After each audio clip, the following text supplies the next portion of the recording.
आपण या ठिकाणी प्रवचन सेवा आयोजित केलेली आहे। आपल्या या कल्याण तालुक्यातील आणि हे नडगाव गाव लोणेपाडा आणि नडगाव गावातील हे लोणे परिवार, आपल्या या लोणे परिवारातील आपल्याला सर्वांना आवडते असलेले आपले दादा, आपल्याला सर्वांना सुपरिचित असलेले आपले दादा कैलासवासी यशवंत परशुराम लोणे। दादांना गुरुवार दिनांक 25/6/2026 रोजी देवाज्ञा झाली। त्यांचं अल्पशा आजाराने निधन झालं आणि त्यांच्या उत्तर कार्याच्या निमित्तानं आज आपण या ठिकाणी प्रवचन सेवा आयोजित केली आहे। दादांच्या पाश्चात दादांची भावंड असतील, अर्थात भाऊ असतील, बहिणी असतील, मुलं असतील, मुली असतील, पुतणे असतील, संपूर्ण हा लोणे परिवार असेल। त्यामध्ये विशेष करून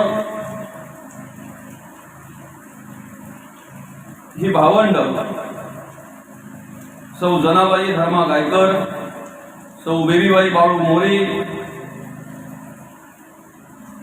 आपले ज्यांच्या उत्तर कार्यांच्या निमित्ताने या ठिकाणी आपण ही प्रवचन सेवा आयोजित केलेली आहे। कैलासवासी यशवंत दादा, श्री कुंडलिक मामा आहेत, त्याचप्रमाणे कैलासवासी सुरेश दादा, रंजनाताई सुरेश शेलार, त्याचप्रमाणे पंडित दादा असतील, प्रकाश दादा असतील, प्रवीण दादा असतील, ही सर्व भावंड आणि यशवंत काकांची मुलं असतील, मिलिंद दादा, मनोज दादा, पिंकीताई, सोनालीताई, राणीताई आणि शुभांगीताई, त्याचप्रमाणे आपल्या यशवंत काकांच्या धर्मपत्नी आमच्या आईसाहेब सुमन आईसाहेब असतील, बाबांचे पुतणे आहेत, संपूर्ण हा लोणे परिवार आहे, आप्तेष्ट मित्र परिवार।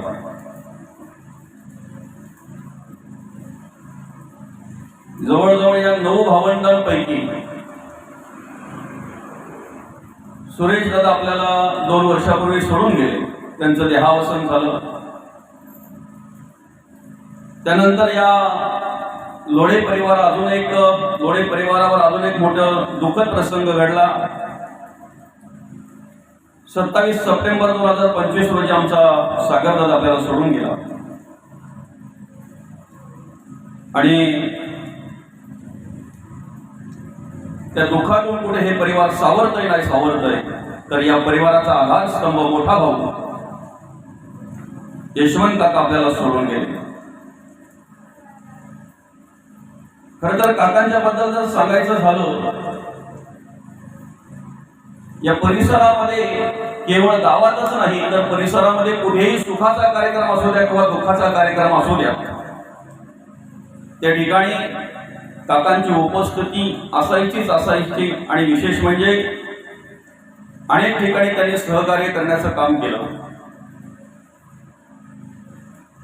या परिवाराचं कार्य आपल्याला आध्यात्मिक क्षेत्रामध्ये पाहायला मिळतंय, सामाजिक क्षेत्रामध्ये पाहायला मिळतंय, राजकीय क्षेत्रामध्ये कार्य या परिवाराचं आपल्याला पाहायला मिळतंय। मग आमचे कुंडलिक मामा असतील, प्रकाश दादा असतील, पंडित दादा असतील, प्रवीण दादा असतील, आदी करून हा संपूर्ण लोणे परिवार असेल। अतिशय सुसवय असणारे आपले काका, रस्त्यालगत घर असल्या कारणाने येता जाता आवाज देणार, आग्रह करणार, थांबण्यासाठी, चहा घेण्यासाठी, पाणी पिण्यासाठी आग्रह करणार। जेवढं काही चांगलं जगता आलं तेवढं जगण्याचा प्रयत्न केला, जेवढं चांगलं वागता आलं तेवढं चांगलं वागण्याचा प्रयत्न केला। एक आदर्श शेतकरी म्हणून या ठिकाणी त्यांनी कार्य केलं, मोठा भाऊ म्हणून या ठिकाणी कार्य करत असताना या परिवाराला सांभाळण्याचं काम केलं, परिवाराला आधार देण्याचं काम केलं आणि मित्र म्हणून कार्य करत असताना मी माझ्या लहानपणापासून पाहायचो, म्हणजे मी लहान होतो त्यावेळेला, पण आमचे आगीवले काका, आमचे गजानन बाबा आणि यशवंत काका एकटे कधी दिसलेच नाही या तिघांपैकी, जिथे असायचे तिथे तिघे असायचे। जेव्हा जेव्हा माझ्या निदर्शनात मी लहानपणापासून पाहायचो, आमचे गजानन बाबा असतील कुशीचे गोहीर, आमचे आगीवले मामा असतील आणि यशवंत काका, अजून त्यांचे मित्र असतील बाकी, पण खऱ्या अर्थानं त्या ठिकाणी मैत्री म्हणून सुद्धा, मित्र म्हणून सुद्धा त्यांनी अतिशय चांगल्या प्रकारे आधार देण्याचं काम केलं, मार्गदर्शन करण्याचं काम केलं. आणि या ठिकाणी कार्य करत असताना साधारणतः वयाच्या 65व्या वर्षी काकांनी तुमचा आमचा निरोप घेतला. काकांचं देहावसन झालं. ज्या दिवशी काकांचं देहावसन झालं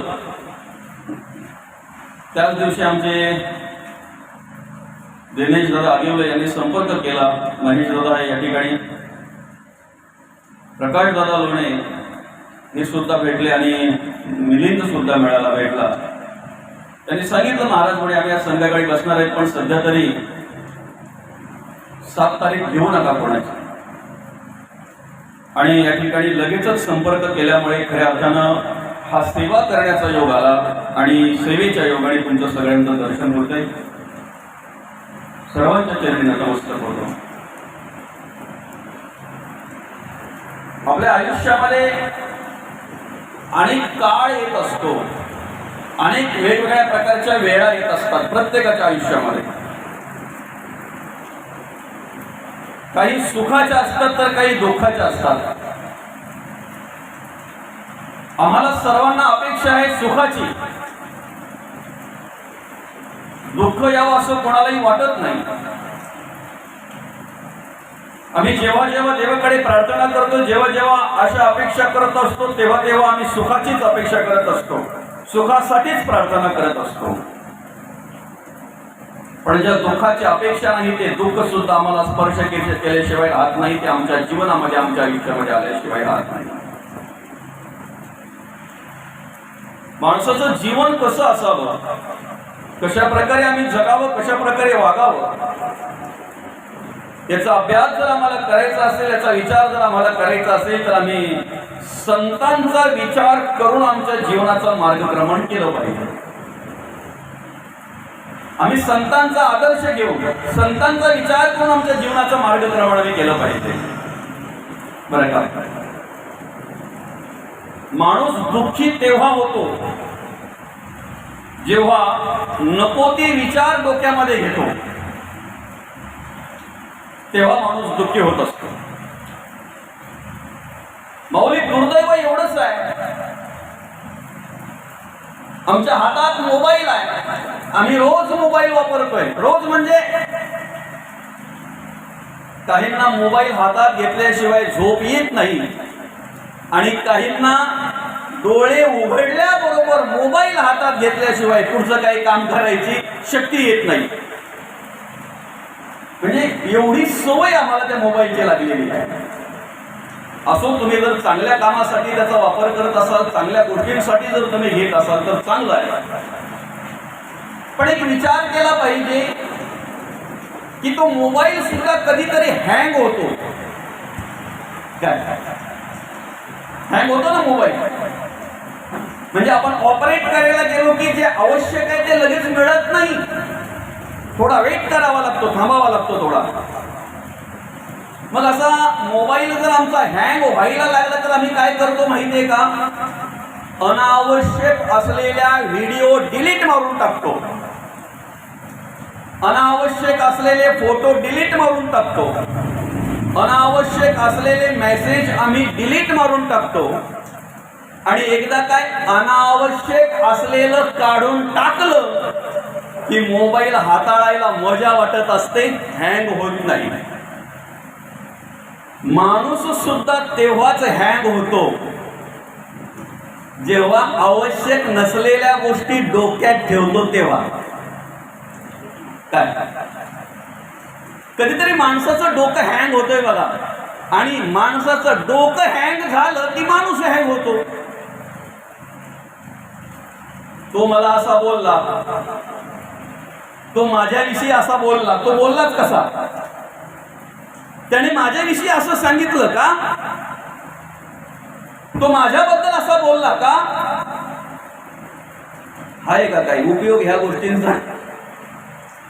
बरं, किती दिवस ह्या गोष्टी आम्ही डोक्यात ठेवल्या तर काही परिणाम होईल? त्यांच्यावर नाही परिणाम होईल, आमच्यावर परिणाम होईल, आमच्या डोक्यावर परिणाम होईल, आमच्या चालण्या वागण्यावर, आमच्या जगण्यावर परिणाम होईल. माऊली, ज्या दिवशी अनावश्यक असलेल्या गोष्टी आम्ही आमच्या डोक्यातून डिलीट करून टाकू ना, त्या दिवशी आमचं जीवन सुंदर झाल्याशिवाय राहणार नाही, त्या दिवशी आमचं जगणं सुंदर झाल्याशिवाय राहणार नाही. माणूस स्वतःमुळे कमी दुःखी आहे. माणूस स्वतःकडे पाहून कमी दुःखी आहे, दुसऱ्याकडे पाहून जास्त.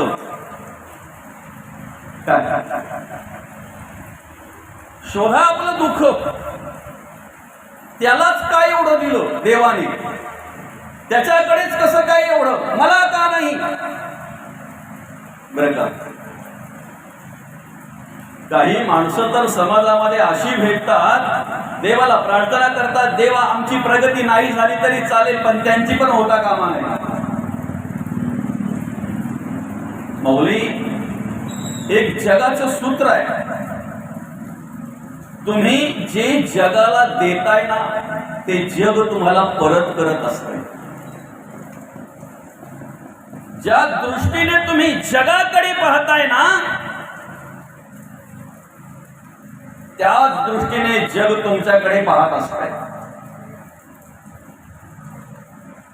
ब्रह्मांडात जेवढं आम्हाला दिसतंय, ब्रह्मांडात जे जे आम्हाला पाहायला मिळतंय ते सगळं आमच्या पिंडात आहे, आमच्या अंतःकरणात आहे, आमच्या मनात आहे. फक्त शोधता आलं पाहिजे. ब्रह्मांडातलं शोधतात त्यांना संशोधक म्हणतात, नाही का, त्यांना शास्त्रज्ञ म्हणतात. आणि पिंडातलं आमचं आम्हाला जे जाणीव आणि दाखवून देतात ना त्यांना संत म्हणतात, त्यांना संत म्हणतात. ब्रह्मांड आम्हाला चांबड्याच्या डोळ्याने दिसत असतो, ब्रह्मांड आम्ही या चर्मचक्षुने पाहत असतो. पण पिंडाचा निवाडा जर घ्यायचा असेल, पिंड जर शोधायचा असेल तर आम्हाला ज्ञानचक्षुच पाहिजे. आणि तो ज्ञानचक्षु संतांच्या कृपेने आम्हाला प्राप्त होत असतो, साधू महात्म्यांच्या कृपेने आम्हाला प्राप्त होत असतो. ब्रह्मांडातला विचार मनुष्य सहज करत असतो. ब्रह्मांडातले वेगवेगळ्या प्रकारचे प्रलय आम्हाला दिसत असतात, पण पिंडामध्ये घडणाऱ्या घडामोडी आणि त्याचा विचार आम्ही करत नाही. म्हणून आम्हाला आमच्या जीवनामध्ये अनेक गोष्टींना सामोरे जावं लागतंय, अनेक गोष्टींना सामोरे जावं लागतंय. बरं का, अनेक गोष्टी आहेत की त्यांचा आम्ही आदर्श घ्यावा. साधं आता उदाहरण, पाणी पडतंय, पाऊस, आकाशातून पडणारा पाऊस झाडावर पडलं काय, घरावर पडलं काय, डोंगरावर पडलं काय, पर्वतावर पडलं काय, बांधावर पडलं काय, आणि अजून कुठेही उंच भागावर पडलं काय. जे आकाशातून पाऊस पडतय ना ते जिथे पडतय तिथे स्थिर राहत नाही, त्याची धावपळ असते. मी जमिनीवर कधी जातो काय, झाडावर पडलेलं पाणी सुद्धा कुठे येतंय बरं, जमिनीवर येतंय. घरावर पडलेलं पाणी सुद्धा कुठे येतंय बरं, जमिनीवर येतंय. पर्वतावर मोठ्या डोंगरावर पडलेलं पाणी कुठे येतंय बरं, जमिनीवर येतंय. त्याचा एक आदर्श आम्ही घ्यायला पाहिजे. माणूस किती मोठा झाला तरी जमिनीवर असावं. काय आपण बोलतो ना त्याचे जमिनीवर पायच लागत नाहीत, आता तो नुसता हवेत उडतोय. आम्ही नेहमी वाचत असतो, हवेत उडणारा एकदा काय जमिनीवर आपटला की परत उडण्याचं सामर्थ्य त्यात राहत नाही. म्हणून जमिनीवरच असलेलं बरं. जी जमीन, जी भूमाता आम्हाला सांभाळते, पृथ्वी, बरं का, जे आप आम्हाला सहाय्य करताय, जे तेज आम्हाला सहाय्य करताय, उष्णता देत आहे, शक्ती देत आहे, सामर्थ्य देत आहे. ज्या आकाशाच्या छायेखाली आम्ही कार्य करतोय, जो वायू आम्हाला कार्य करण्यासाठी आम्हाला सहाय्य करत असतो, त्या पंचभूतांचे सुद्धा अनंत उपकार आमच्यावर आहेत, अनंत उपकार आहेत. आणि ते आम्ही विसरता कामा नये, विसरता कामा नये. बरं का, जमिनीवर पडलेलं पाणी सुद्धा ओढीच्या रूपाने, ओढाच्या रूपाने नदीला जाऊन मिळतंय. नदीचा प्रवास तोपर्यंत चालू असतो जोपर्यंत सागराला मिळत नाही तोपर्यंत. काय नदी कुठपर्यंत धावते? मध्ये डोंगर आडवे येऊ द्या, दर्या आडव्या येऊ द्या, मोठमोठे दगड आडव्या येऊ द्यात, नाहीतर झाडं आडव्या येतात. काहींना पार करून तर काहींना वळसा घालून माणसाला प्रवास करता आला पाहिजे. तुम्हाला सगळ्यांनाच पार नाही करता येणार. जीवनाचा मार्गक्रमण करत असताना सगळ्यांनाच पार करण्याचा विचार करू नका. काहींना वळसा घालूनही पुढे निघून जाता आलं पाहिजे. ज्या दिवशी तो आदर्श आम्हाला घेता येईल त्या दिवशी आम्ही आमच्या मूळ स्वरूपाला प्राप्त झाल्याशिवाय राहणार नाही. या ठिकाणी माऊली आम्हाला ओळख करून देत असताना म्हणतात, म्हणून या परी माते अंतकाळी जाणत साते, जे मोकळी ती देहाते ते मीची होती. आम्हाला अंतकाळ साधायचा आहे, शेवटची वेळ साधायची. फक्त एक स्मरणात ठेवलं पाहिजे, माणूस किती श्रीमंत असू द्या, गरीब असू द्या, सुशिक्षित असू द्या, अशिक्षित असू द्या, काळा असू द्या, गोरा असू द्या, आस्तिक असू द्या वा नास्तिक असू द्या, कुठल्याही जातीचा, कुठल्याही धर्माचा, कुठल्याही पंथाचा, कुठल्याही वर्णाचा, प्रत्येकाला शेवट आहे. प्रत्येकाला शेवट आहे. बरं का? जीवनाचा प्रवास करत असताना आम्हाला अनेक गोष्टी स्पर्श करत असतात. त्यामध्ये पहिला जातीभेद, वर्णभेद, पंथभेद, विचारांचा भेद, कर्माचा भेद आणि गुणांचा भेद. ज्याच्या विचाराला ज्याचे विचार जुळत असतील ना तो त्याच्याच पंगतीला बसतो. खरं आहे की खोटं आहे? ज्याचे विचार ज्याच्याशी जुळत असतील तो त्याच्याच पंगतीला बसतो. काही वेळेला आमच्याकडून सहज आमचं मोठं आहे हे सांगण्यासाठी, आम्ही श्रेष्ठ आहे ते सांगण्यासाठी, आमची जात, आमचा धर्म, आमचा पंथ, आमचा वर्ण श्रेष्ठ आहे हे सांगण्यासाठी समोरच्याचा मत्सर करतोय, तिरस्कार करतोय, द्वेष करतोय हेही आम्हाला कळत नाही. आणि त्याच्यातूनही पाप घडलं जातंय.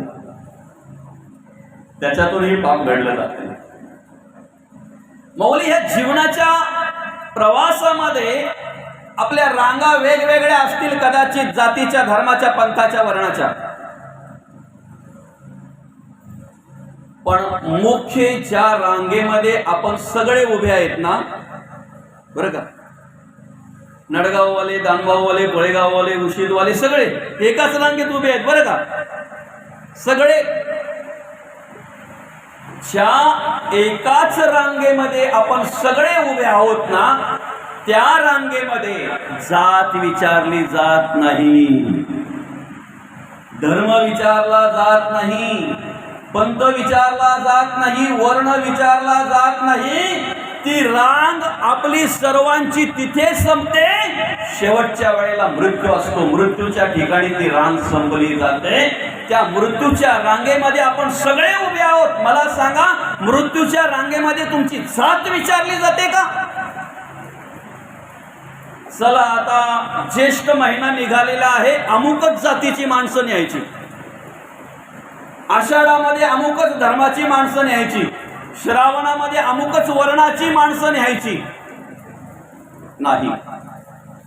ज्या रांगेत आपण सगळे उभे आहोत ना, त्या रांगेत जात विचारली जात नाही, धर्म विचारला जात नाही, पंथ विचारला जात नाही, ऐका, वर्ण विचारला जात नाही. दुसरं, तुम्ही लहान आहात, तरुण आहात की वृद्ध आहात हेही विचारलं जात नाही. ज्याचा नंबर आला तो जातो. ज्याचा नंबर आला तो जातो. काल माझं प्रवचन झालं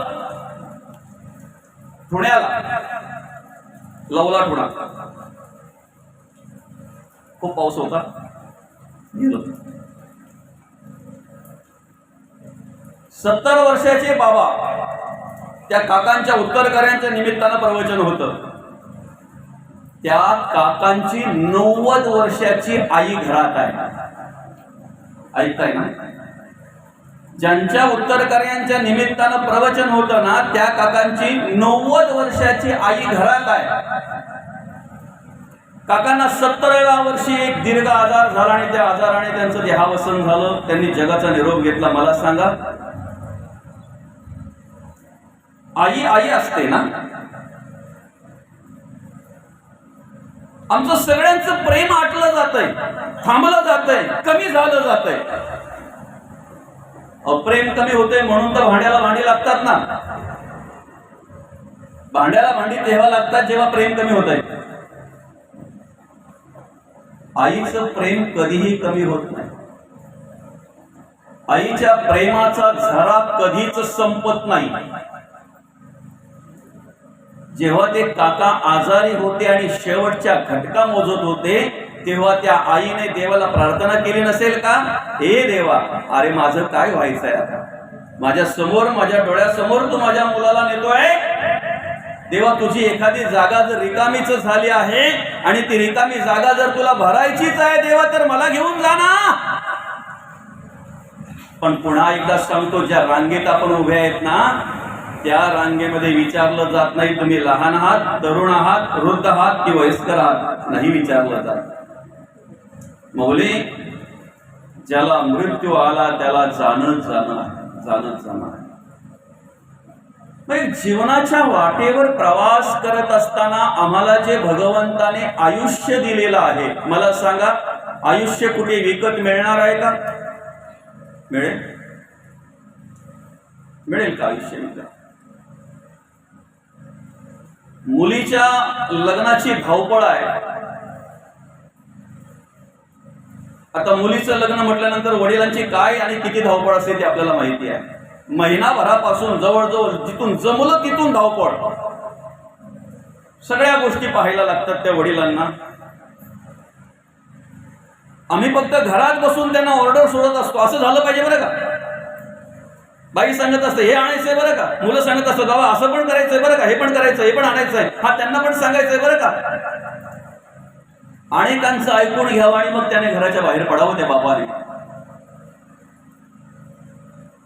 26-27 दिवस जवळजवळ त्या लग्नाची तयारी केली. लग्नाला 4 दिवस बाकी असताना मंडप बांधायला सुरुवात केलेली आहे.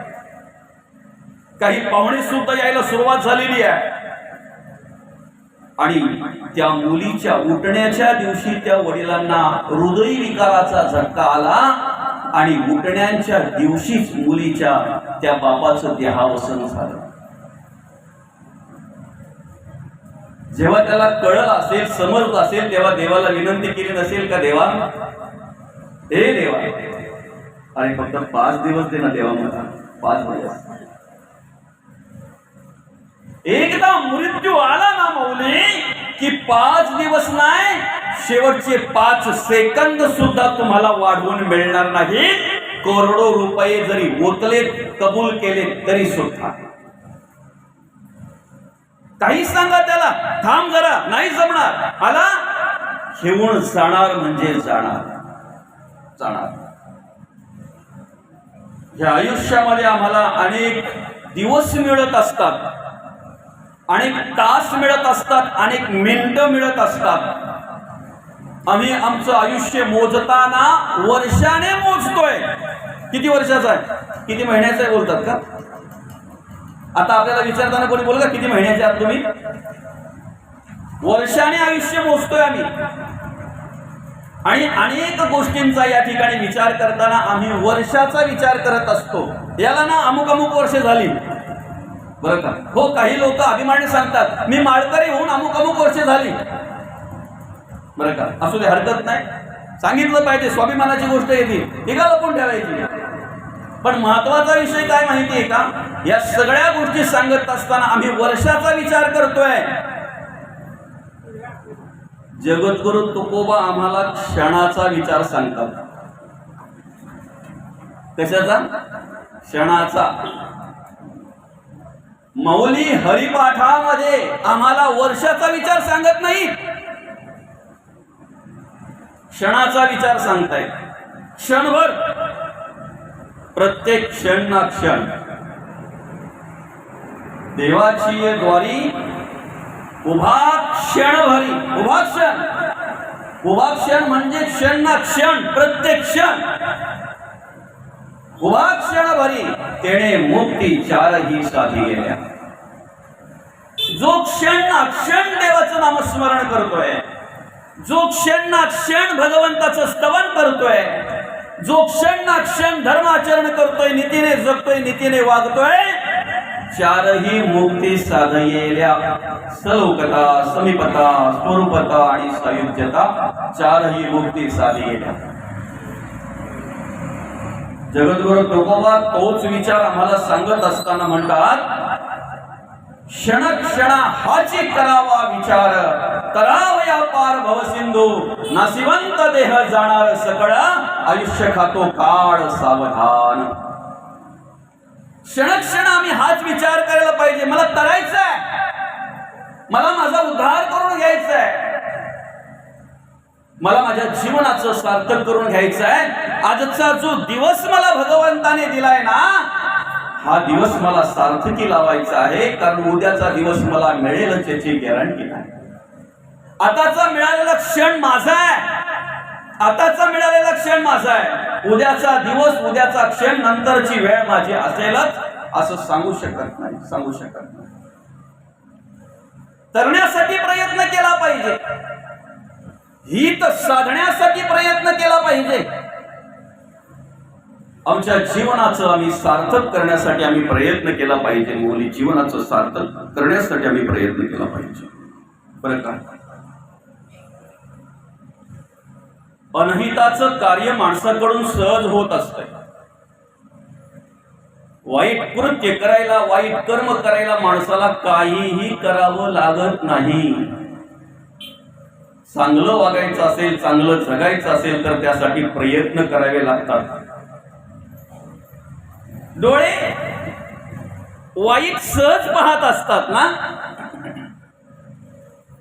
वाईट पाहण्यामध्ये रममाण झालेल्या डोळ्यांना सांगावं लागतं, ते नाही पाहायचं, तसं नाही पाहायचं, चुकीचं आहे ते.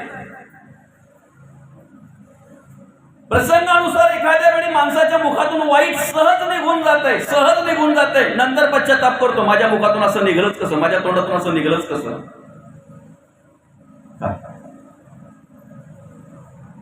प्रवाहाच्या बरोबर जर आम्हाला प्रवास करायचा असेल, नदीला पूर आलेला आहे ना, पुराबरोबर जर आम्हाला वाहून जायचं असेल तर काही करावं लागतंय का, काही प्रयत्न करावे लागतात का.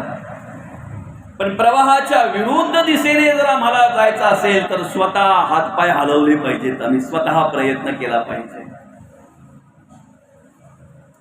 सर्वश्रेष्ठ असलेला गीता ग्रंथ सुद्धा आम्हाला सांगतोय, प्रयत्नांती परमेश्वर, प्रयत्न करा. काय निष्क्रिय होऊन राहू नका. असेल देव तर देईल, असेल माझ्या नशिबात तर मिळेल. निष्क्रिय म्हणतात त्याला, निष्क्रिय म्हणतात. प्रयत्न करा.